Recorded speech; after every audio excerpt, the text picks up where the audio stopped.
If 3 to the power 1 minus X का value 27 है तो एक्स का वैल्यू क्या होना चाहिए। तो वो थोड़ा सा ध्यान देना है। अभी जो जो सोच रहे हो मास्टर करके देगा और हम लोग बैठ के लिखेंगे, वो दिक्कतें हो जाएगा। समझ में आया कि नहीं? एग्जामिनेशन में हमें खुद करना होगा, हाँ ये ना।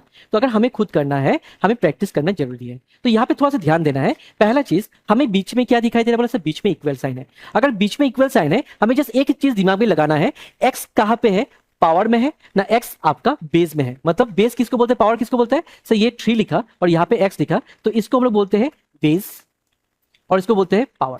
तो यहाँ पे आपको देखना है एक्स कहाँ पे है, पावर में है ना बेस में। तो बोला सर पावर में दिखाई दे रहा है, तो अगर पावर में एक्स दिखाई दे रहा है तो आपका फोकस होना चाहिए बेस को इक्वल करना। मैं फिर से रिपीट कर रहा हूं, अगर पावर में एक्स है तो बेस को इक्वल बनाने के लिए ट्राई करो, और अगर बेस में आपका एक्स है तो पावर को इक्वल करने के लिए ट्राई करो। तो यहाँ पे एक्स आपका पावर में है तो हम लोग बेस को इक्वल बनाएंगे, तो 3 to the power 1 minus X, और वो 27 को लिखा जाए तो 3 टू दी पावर 3 रहेगा।